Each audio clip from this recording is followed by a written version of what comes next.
Original y único, siempre con la humildad, y llevan su calidad a todo el Perú. Raúl Arquínigo.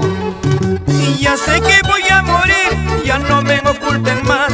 Este cáncer incurable está matando mi ser. Comprendan, amigos míos, tengo que decir adiós, porque mi corazoncito ya siente desfallecer. Este cáncer incurable está matando mi ser. Comprende, cariño mío, dame tu mano un momento y un beso de despedida, pero no llores por mí.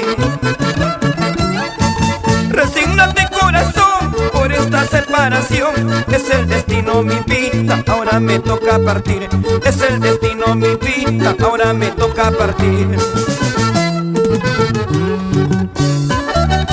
Este mal incurable está acabando con mi vida.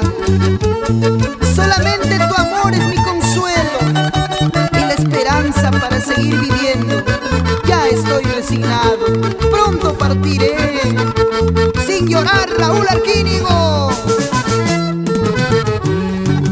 Comprende, cariño mío, dame tu mano un momento y un beso de despedida, pero no llores por mí.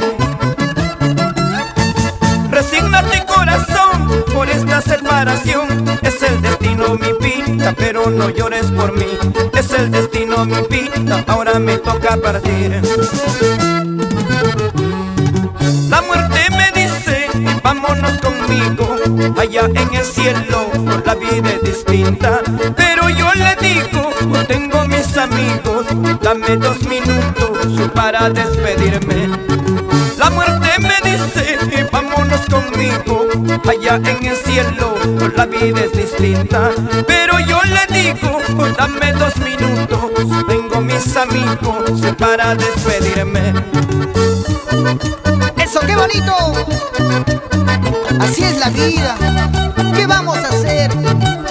¡Es el destino! Con sentimiento, señora Justina Guayo. ¡Eso! Ahora, Natalie Arquínigo. Y para que bailen en Santa Rosa, Melgar 1.